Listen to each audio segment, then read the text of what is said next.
The storm howled through Savannah's Forsyth Park, its live oaks clawing at the sky like twisted hands. I, Emily Harper, stood frozen on our porch, the Greek Revival mansion looming behind me, its shutters rattling like bones. Clara's voice echoed from inside, venomous. "You'll never be one of us." My heart pounded as I clutched Eleanor's letter, its secrets burning my palm. Lightning split the night, revealing Henry's silhouette in the doorway, his eyes cold as the Savannah River. "Get inside, Emily," he growled, stepping closer. Was this the moment they'd erase me for good? My breath hitched, the truth threatening to choke me before I could speak it. Hope you enjoyed this story. Leave a like and share your thoughts in the comments. We'd love to hear where you're watching from. Now let's continue with the story. I'm Emily Harper, 28 years old, and that crash wasn't the first time I felt my world collapse. Growing up in Savannah, Georgia, our family's Greek Revival home on Forsyth Park was the envy of the neighborhood.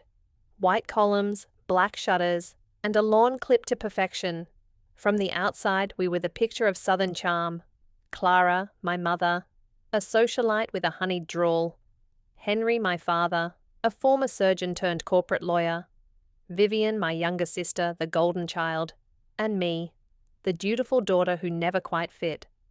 Our photo albums overflowed with low-country oyster roasts, Tybee Island vacations, and Christmas balls at the Davenport house. But photos lie. Beneath the Spanish moss and polite smiles, I was always the outsider. My first memory of feeling different was at 5 years old. Vivian, 3 and fearless, had knocked over Clara's prized heirloom vase, a wedding gift from some distant Langston cousin. Shards of porcelain scattered across the parlor's heart pine floor. I was already on my knees gathering the pieces when Clara swept in, her pearls clicking with every step. "What happened here?" she demanded, her voice sharp despite its southern lilt. "I did it," I said, not even thinking, my small hands trembling. Vivian's wide eyes met mine, and she stayed silent. Later, I overheard Clara on the phone with her sister. "Emily's so eager to please. Bless her heart. Not like Vivian, she's got spirit." Spirit. That word became the wedge between us. Vivian's tantrums in Savannah's city market were spirited. When she refused Clara's okra gumbo at Sunday supper, she was independent. But when I finished my homework without prompting, I was dutiful. When I brought home straight A's from the Savannah Country Day School, Henry nodded and said, "That's expected of you." Yet Vivian's B- in biology earned her a new charm bracelet and a proud toast at the dinner table. The differences were subtle at first. Vivian got the bigger bedroom overlooking the park, chose the menu for family nights at the old pink house, had her crayon drawings pinned to the fridge, while mine were tucked in a drawer. "Your sister needs more encouragement," Henry explained when I asked why my science fair win didn't warrant the same celebration as Vivian's choir solo. I was 7, and I believed him. But by 12, the truth began to claw its way out. It was past midnight, and I'd crept downstairs for a glass of sweet tea, the hum of cicadas drifting through the open windows. Clara and Henry were arguing in the kitchen, their voices carrying through the house's high ceilings. "You've always favored Vivian," Clara hissed, her accent thickening with anger. "It's like you're ashamed of Emily not being ours." "She's not yours either, Clara," Henry snapped. "We promised when we took her we'd treat her the same." The glass slipped from my hand, shattering on the floor. The arguing stopped. I fled to my room, heart racing, and pretended to sleep when Clara checked on me. Adopted. The word explained everything. My dark hair against their blonde, my hazel eyes against their blue, the way I never quite belonged. The next morning at breakfast, I waited for them to say something, to explain, to tell me I was loved just the same. Clara poured coffee, her smile tight as a corset. Henry hid behind his Savannah morning news. I took a breath, my voice small but steady. "I heard you last night. I know I'm adopted." Henry's newspaper dipped slightly. Clara's spoon clinked against her china cup. Then she laughed, light and dismissive. "Oh, darling, you must have been dreamin'. Don't be silly." And that was it. No truth, no comfort. Just gaslighting and grits as usual. I learned that day that in our house, appearances trumped everything. Savannah's elite expected perfection, and the Langstons delivered, even if it meant burying their daughter's pain. I threw myself into being perfect, thinking if I couldn't be loved for who I was, I could be valued for what I did. I studied late under the glow of my desk lamp, the scent of magnolias wafting through my window. I graduated valedictorian, earned a full ride to MIT, and started my tech company by 22, building AI tools for medical diagnostics. Clara and Henry attended my graduation, of course, smiling for photos at the Savannah Civic Center, accepting compliments from their country club friends. But their eyes were distant, like I was a project, not a daughter. Only my grandmother, Eleanor Brooks, saw me, really saw me. Eleanor's mansion on Jones Street, with its wrought iron gates and jasmine-draped porch, was my sanctuary. Every summer from age 13, I'd escape there, curling up with Jasper, her golden retriever, in her library of leather-bound books. "You have your mother's eyes," she told me once, her voice soft as the Savannah breeze. I was 15, desperate for more. Who was she? Eleanor patted my hand, her silver bracelets jangling. "Someone who loved you dearly but couldn't keep you. I'll tell you everything when you're older." But older never came. Eleanor's promises of truth were always after you graduate, when you're settled, when the time's right. I clung to her and Jasper, their love the only warmth in my world. Now as I lay in the wreckage of my car, those memories flickered like the lightning outside. Clara's calls, unanswered on my phone, weren't about love. They were about control, about keeping up the Langston facade. Would they even care if I didn't make it? Or would they mourn the daughter they never truly claimed? As sirens wailed in the distance, I wondered if Eleanor's truth would die with me. But something in me, a spark, a defiance, refused to fade. This wasn't the end. Not yet. The hospital's antiseptic smell clung to my senses, pulling me back from the void. My body felt like it had been run over by that truck twice. Ribs screaming, head throbbing, every breath a knife. I couldn't move, couldn't open my eyes, but I could hear. Beeping monitors, footsteps, a nurse's soft southern drawl. "You're a fighter, Emily Harper," she said, adjusting something near my head. Her voice was warm, like the Savannah sun I might never see again. I wanted to scream, to tell her I was here, trapped in this broken shell, but my lips stayed silent. The crash replayed in my mind. Rain, headlights, the sickening crunch of metal. Had Clara and Henry even come? Or was I already forgotten? Another Langston inconvenience swept under the rug. I'm Emily Harper, 28, and I've spent my life chasing a love that never existed. Growing up in Savannah, Georgia, our family's Forsyth Park home was a monument to Southern perfection. White columns gleaming under magnolias, porch swings creaking with low-country charm. Clara, my mother, ruled Savannah's social scene with her tailored dresses and practiced smile. Henry, my father, traded his surgeon's scalpel for corporate law, brokering deals at the Savannah Golf Club. Vivian, my sister, 3 years younger, was their pride. Blonde, blue-eyed, a surgeon in training with their effortless grace. And me? I was the dark-haired stranger, always a step behind, no matter how hard I ran. At 12, I'd learned the truth, or thought I had. That night, the glass of sweet tea shattering on our heart pine floor still echoed in my dreams. Clara's hiss, Henry's retort, "She's not yours either, Clara."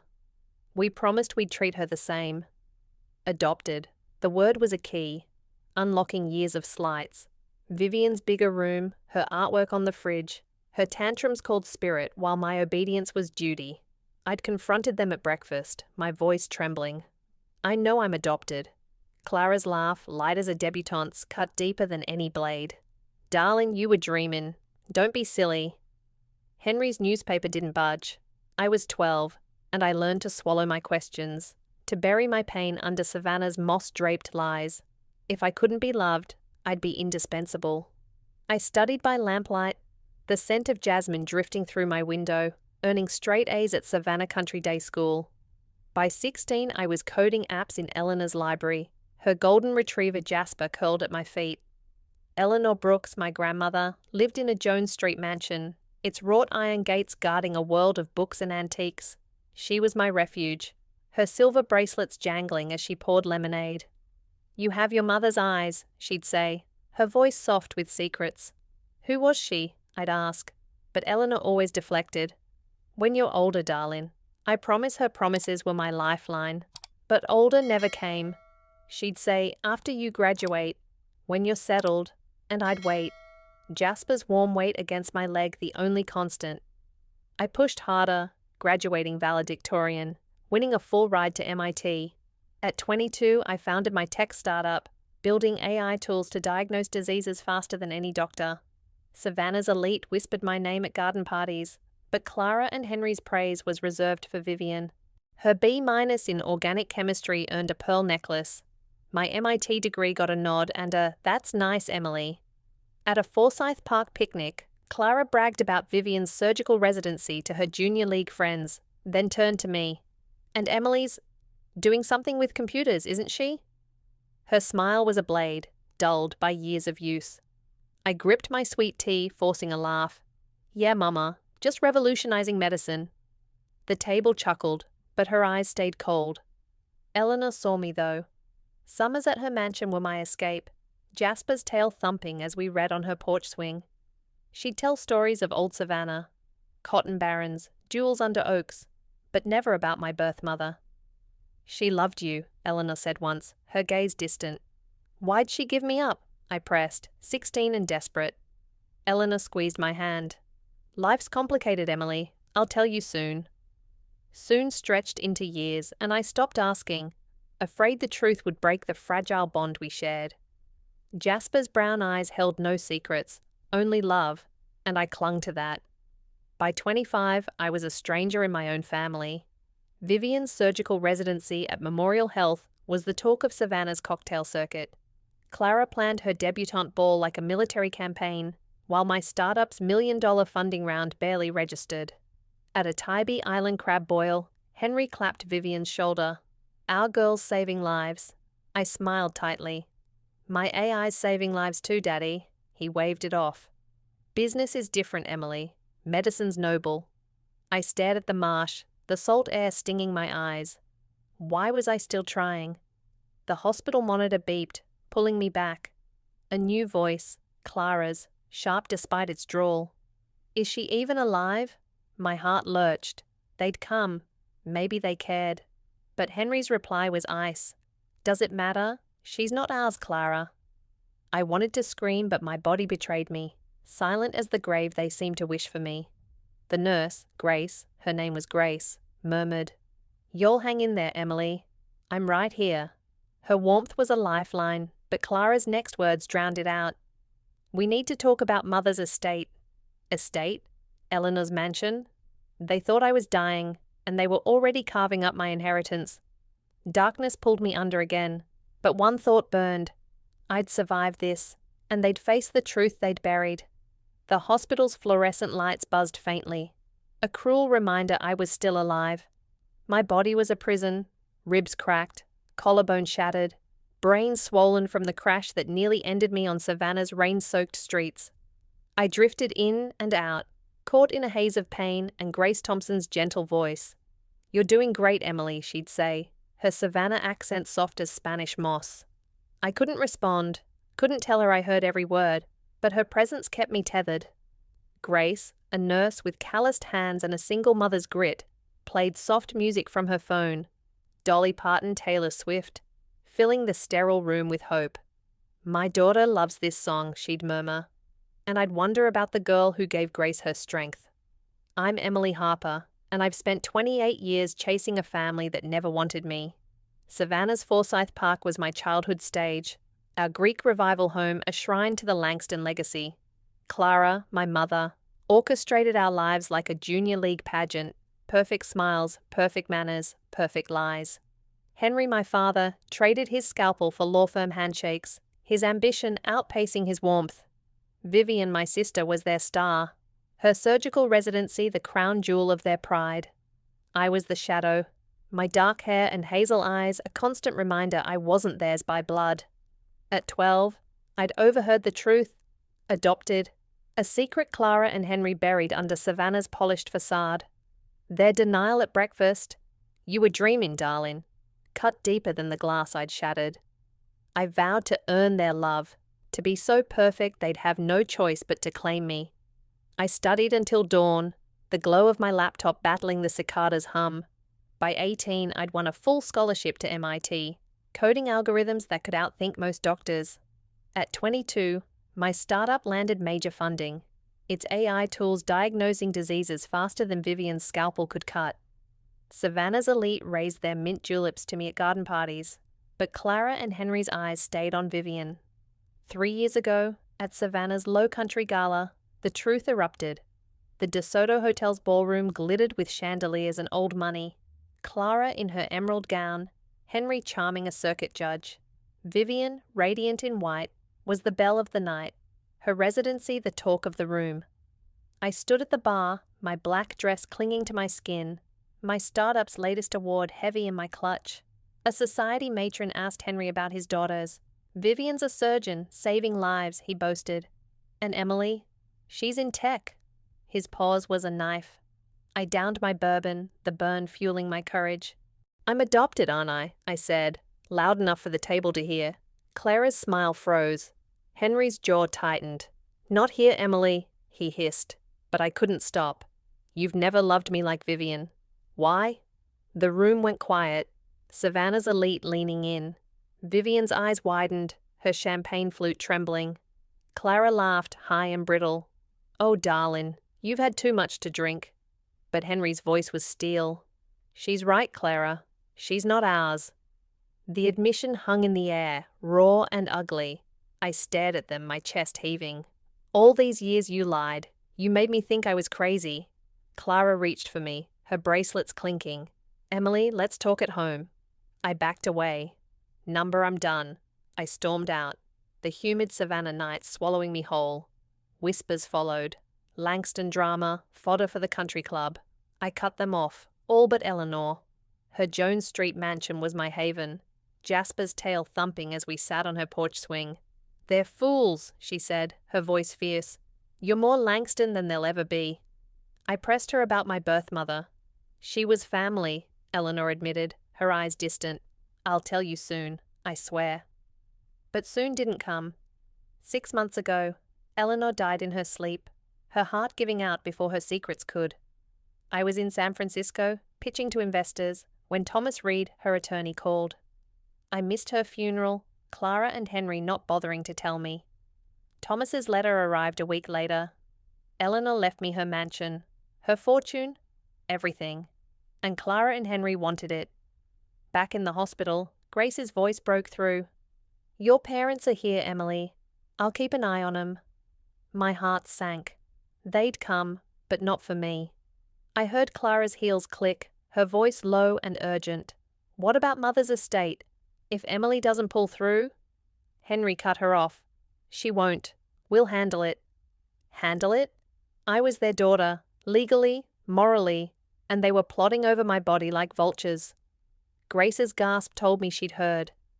I'm calling her friend Lila, she whispered. Lila Carter, my business partner, my rock. If anyone could save me, it was her. But as darkness pulled me under, one thought burned. Eleanor's truth was out there, and I'd live to find it. The rain hadn't stopped. A relentless Savannah downpour that turned River Street into a slick cobblestone maze. I was driving home from my startup's office, my eyes burning from 12 hours of coding.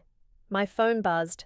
Clara, again, probably to nag about some society event I'd skipped.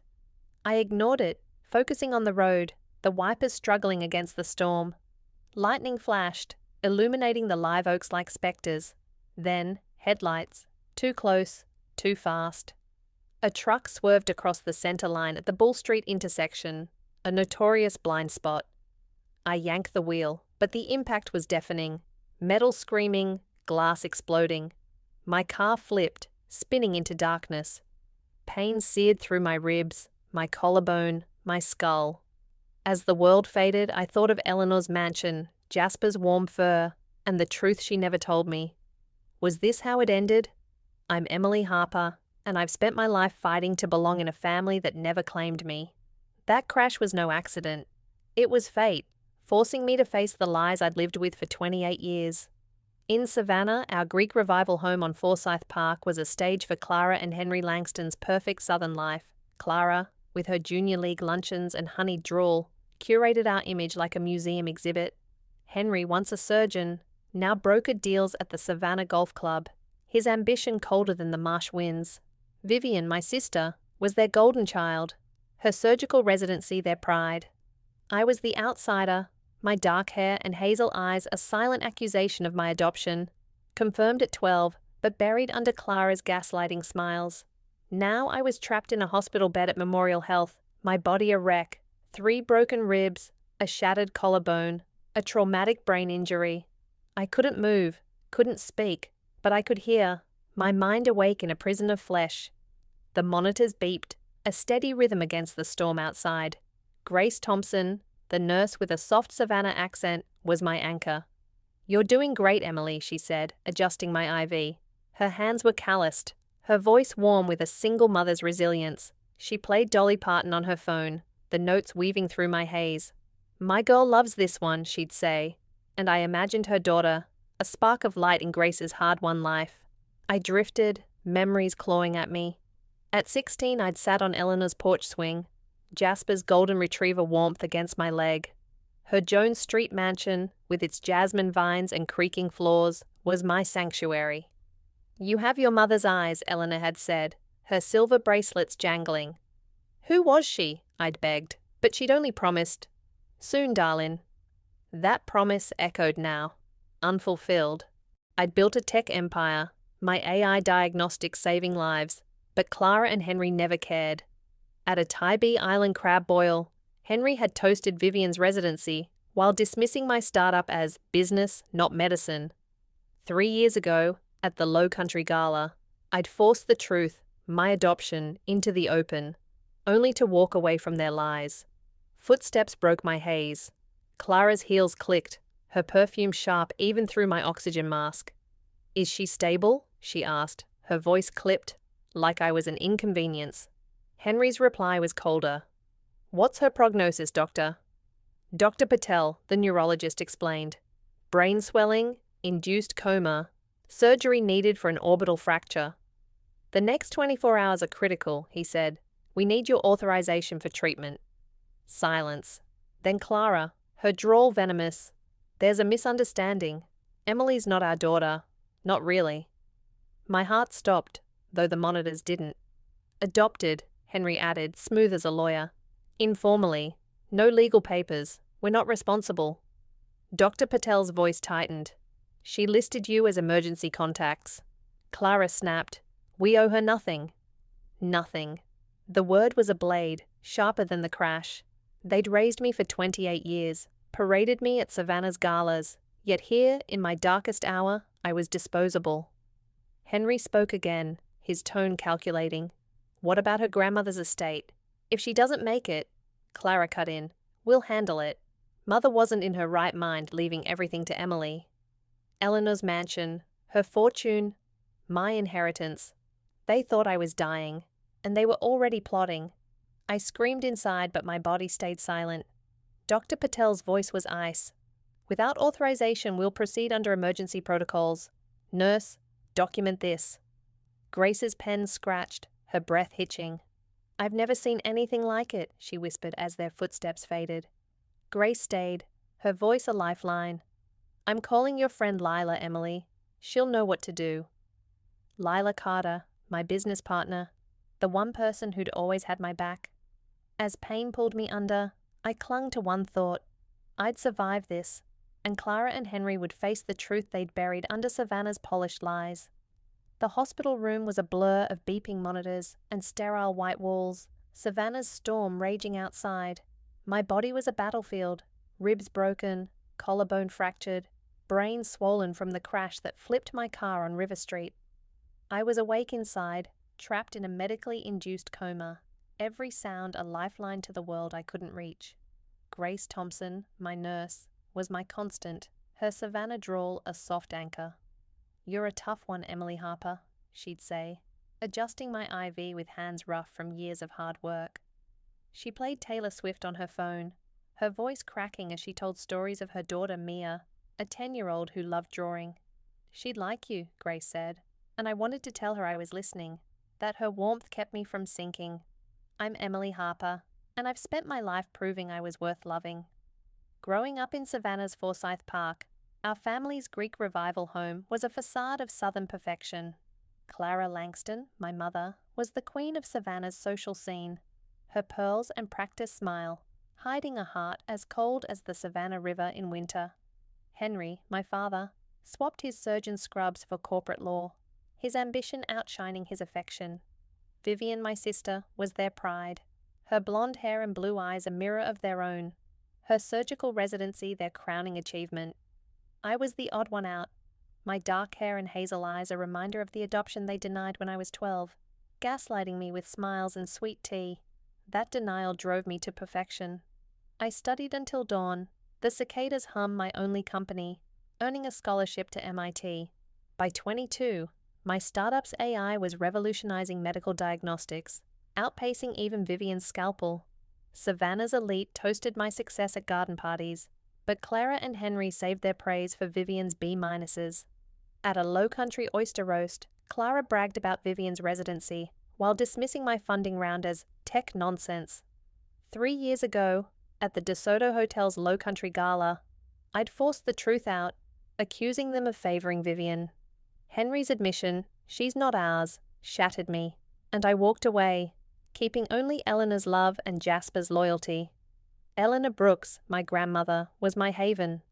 Her Jones Street mansion, with its jasmine vines and stained glass windows, was where I'd escape with Jasper, her golden retriever. She'd hinted at my birth mother. She loved you, Emily, but always delayed the full truth. "When you're settled," she'd say, her bracelets jangling.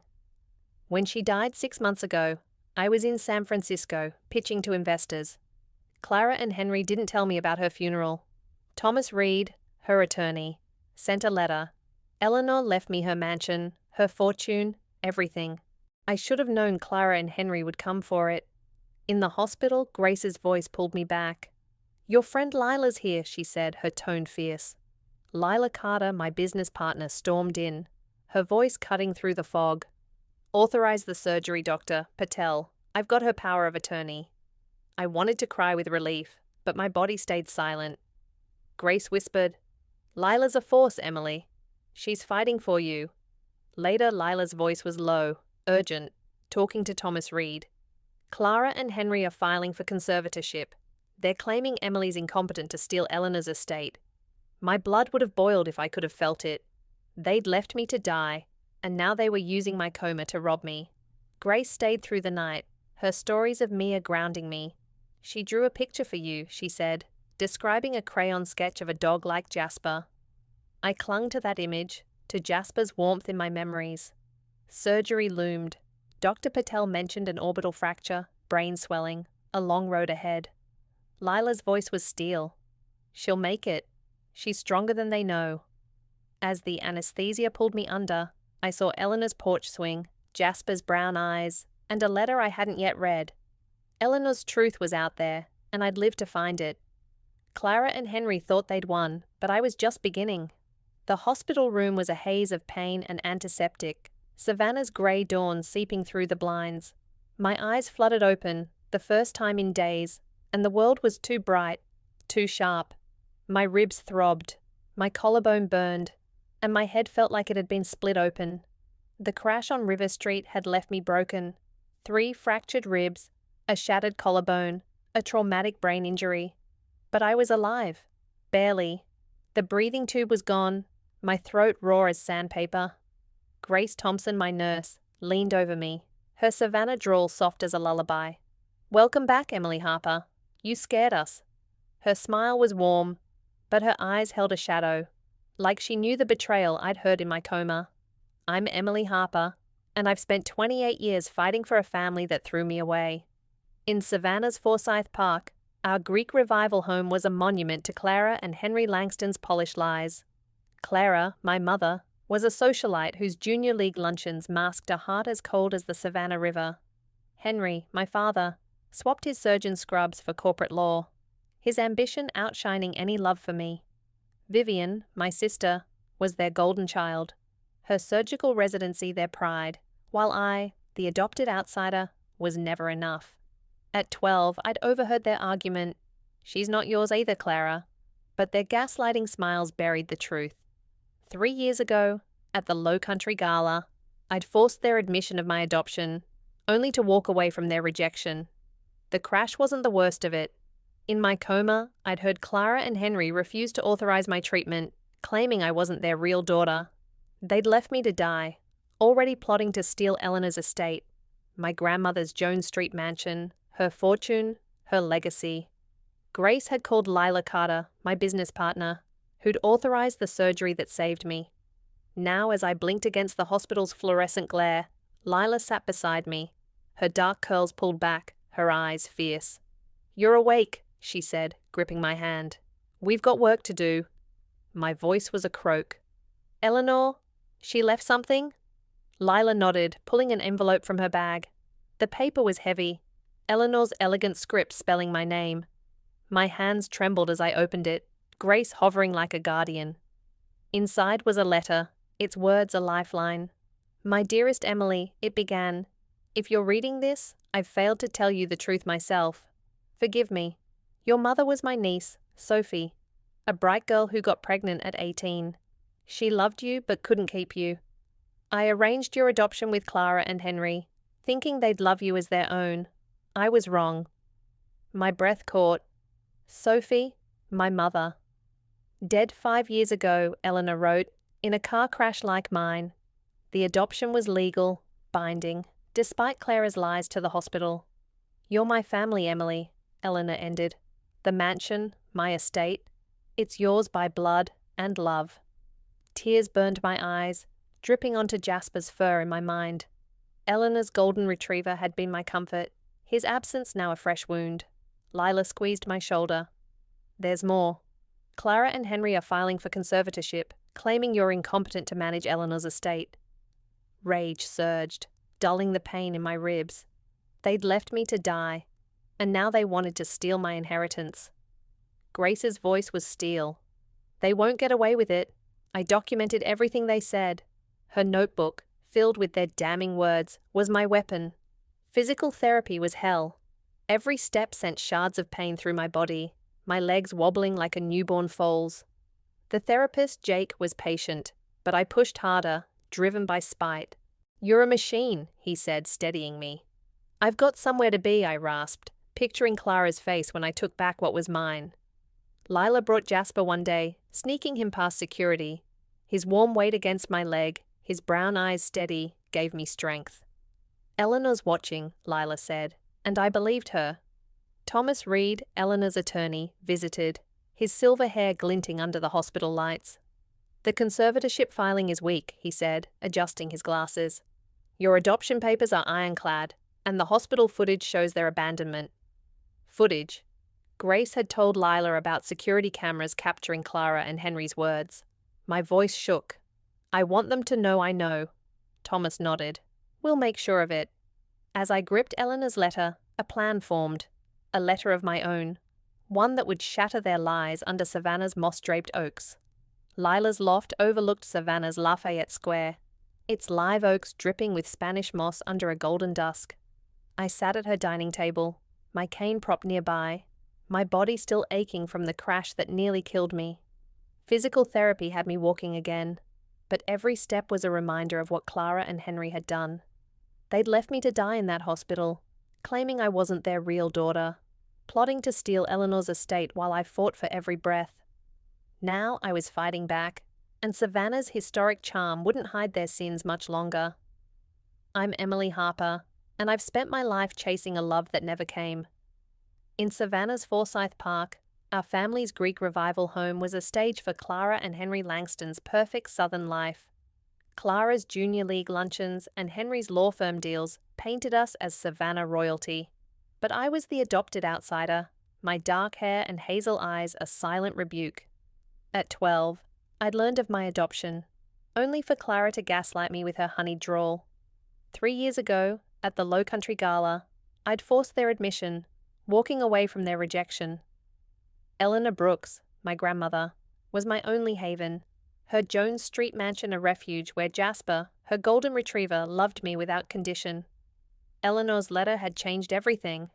My birth mother, Sophie, her niece, had loved me but died too young. My adoption was legal, binding, despite Clara's lies to the hospital. Now, as I stared at Lila's laptop, the hospital security footage played. Clara's voice, sharp and cold, saying, "We owe her nothing." Henry's agreement, "She's not ours," was a knife. Grace Thompson, my nurse, had documented it all, her outrage fueling my resolve. Lila's voice was fierce. "They're escalating, Emily. Their lawyers pushing the conservatorship, claiming your brain injury makes you unfit." I gripped Eleanor's letter, its weight grounding me. They think I'm weak. They're wrong. My fingers traced the pen, a blank page before me. I'd write a letter, not of rage, but of truth. It would detail their neglect, their abandonment, their lies, backed by the footage and adoption papers. I drafted it slowly, each word a brick in the wall I'd build between us. "Dear Clara and Henry," I began, "you've spent my life measuring my worth and finding me wanting. At the hospital you left me to die, claiming I wasn't yours. You lied. I'm your daughter, legally, morally, and I'm Eleanor's heir by blood. I included forgiveness, not for them, but for me, to free myself from their chains. I release you," I wrote, "and I release myself from needing your love." Lila read it, her eyes shining. "This'll gut them." I nodded, picturing Clara's face draining of colour. Thomas Reed would place the letter in Eleanor's mansion, where Clara and Henry planned to collect heirlooms next week. I'd installed cameras, their feeds linked to Lila's laptop. "We'll watch every second," I said, my voice steady despite the pain. Jasper, now living with Lila, nuzzled my hand, his warmth a reminder of Eleanor's love. Grace stopped by, bringing a drawing from her daughter, Mia, a golden retriever like Jasper. "You're not alone," she said, and I believed her. Vivian's call to Lila yesterday had shaken me. My sister, unaware of our parents' hospital betrayal, was questioning their story. "She sounded guilty," Lila said, pouring sweet tea, "like she's starting to see them for what they are." Vivian had always been the golden child, blind to my pain, but maybe the truth was cracking her perfect world. I didn't trust her yet, but a spark of hope flickered. Would she choose me, or stay loyal to the parents who'd raised her on lies? As I sealed the letter, Savannah's church bells tolled, their sound carrying through the loft's open windows. Clara and Henry thought they'd won, but they didn't know me. Not the Emily who'd survived their rejection, their abandonment, their greed. The cameras were ready, the letter was set, and the truth was coming for them. Lila's loft glowed under the soft light of Savannah's Lafayette Square, the live oaks outside casting dappled shadows through the windows. I sat on her couch, my cane resting against the armrest, my laptop open to the security feed from Eleanor's Jones Street mansion. My body still ached, ribs bruised, collarbone tender, but my mind was sharp, fueled by the letter I'd written to Clara and Henry. It lay waiting on Eleanor's mahogany dining table, a ticking bomb of truth. They'd abandoned me in the hospital, claiming I wasn't their real daughter, plotting to steal Eleanor's estate while I fought for my life. Today they'd walk into my trap, and I'd watch every second. Jasper, Eleanor's golden retriever, curled at my feet, his warmth a reminder of her love. Lila poured sweet tea, her eyes on the screen. "They're pulling up now," she said, her voice tight. "I'm Emily Harper, and I've spent 28 years chasing a family that never wanted me."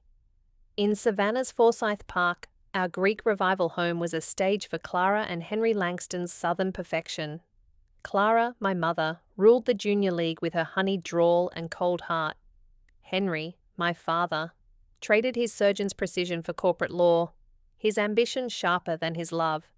Vivian, my sister, was their pride, her surgical residency their crown jewel, while I, the adopted outsider, was a footnote. At 12, I'd learned of my adoption, only for Clara to gaslight me with smiles. 3 years ago, at the Low Country Gala, I'd forced their admission and walked away, keeping only Eleanor's love. Her death 6 months ago left me her mansion, her fortune, and a letter revealing my birth mother, Sophie, her niece, who died too young. The crash on River Street nearly ended me. Broken ribs, shattered collarbone, brain injury. But I'd survived thanks to Lila and Grace Thompson, my nurse. In my coma, I'd heard Clara and Henry refuse to authorize my treatment, plotting to claim Eleanor's estate. Eleanor's letter, delivered by Lila, confirmed my legal adoption and Sophie's love. My own letter, now in the mansion, detailed their neglect, their hospital betrayal, and their lies, backed by security footage and adoption papers. Thomas Reed, Eleanor's attorney, had placed it there, and the cameras I'd installed would capture their reaction. The feed flickered to life. Clara, in a tailored sundress, stepped out of their Mercedes, her pearls gleaming. Henry, checking his watch, looked annoyed, his lawyer's polish fraying. Vivian trailed behind, her face unreadable, her surgical scrub swapped for a linen skirt. "The key's not working," Henry snapped, jiggling the mansion's front door. Clara frowned. "Try the back, Henry. This is Mother's house." Vivian's voice was soft but firm. Was her house? Henry shot her a look, then called a locksmith. My pulse raced as they stepped inside, Jasper's low growl echoing my tension. Clara scanned the parlour, her eyes lingering on Eleanor's crystal vase.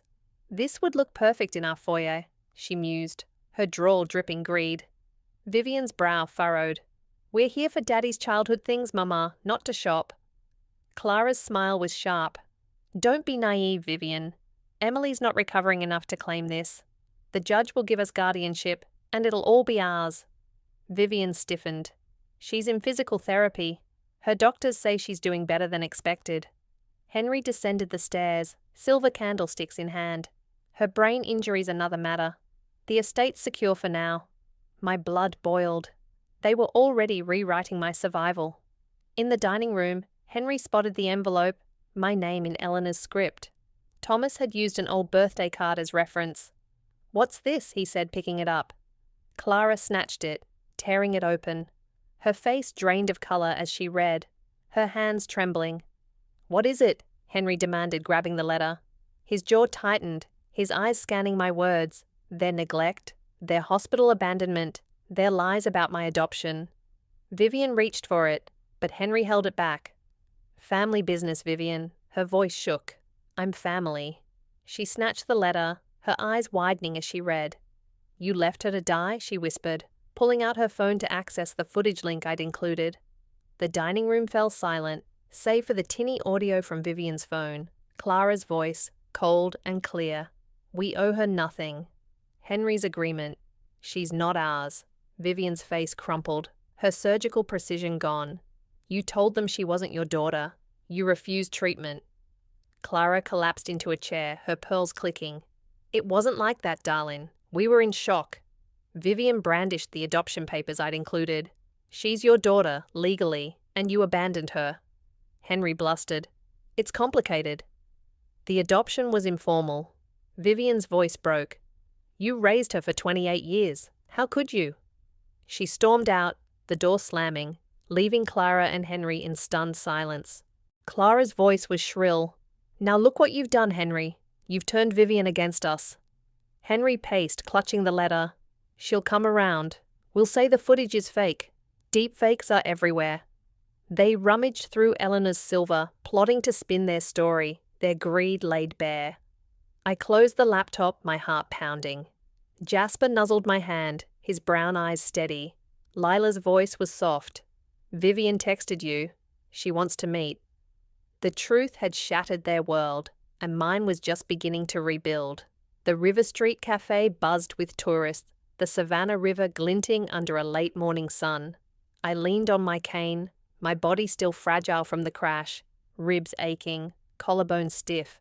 But my spirit was steel.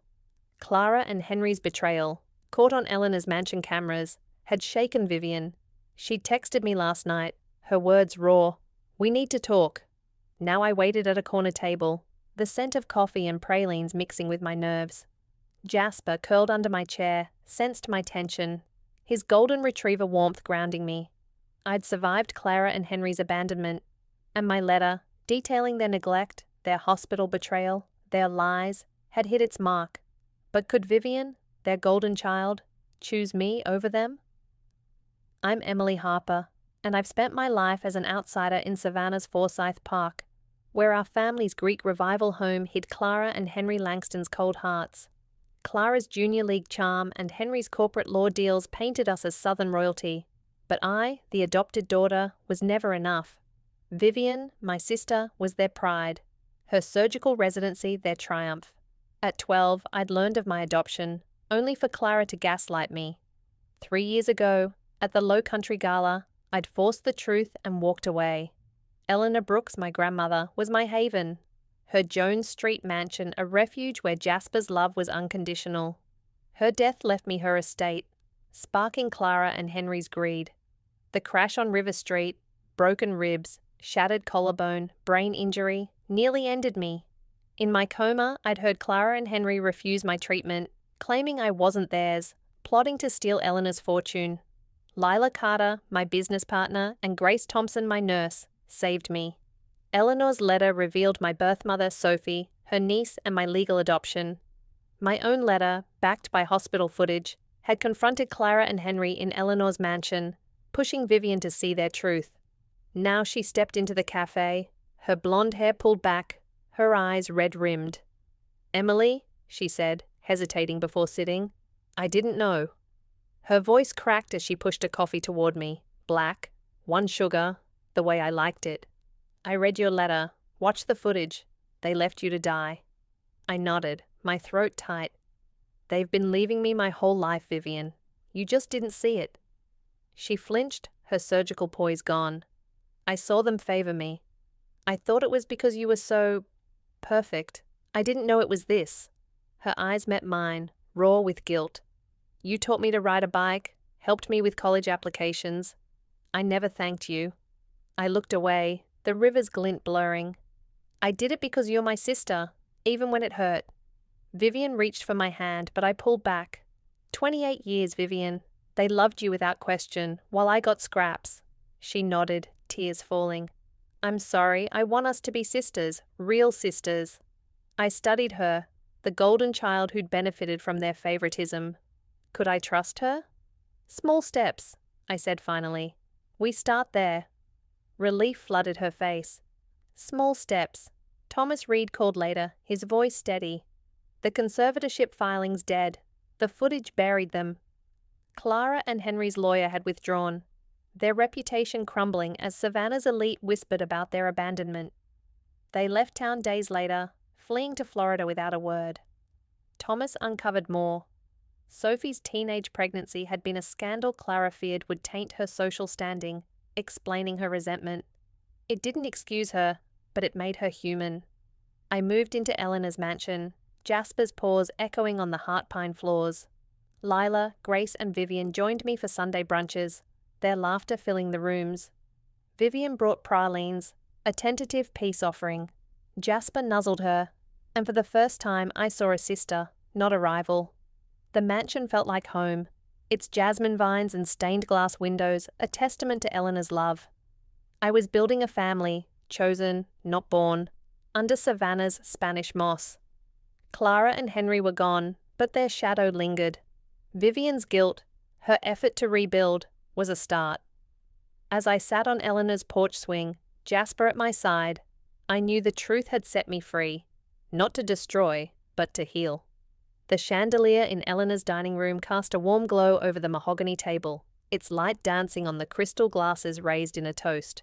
Savannah's spring evening hummed outside, the jasmine vines on Jones Street weaving their scent through the open windows.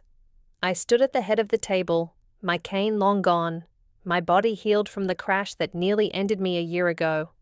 Around me sat the people who'd become my family, not by blood, but by choice. Lila Carter, my business partner, grinned beside her new girlfriend, Sarah.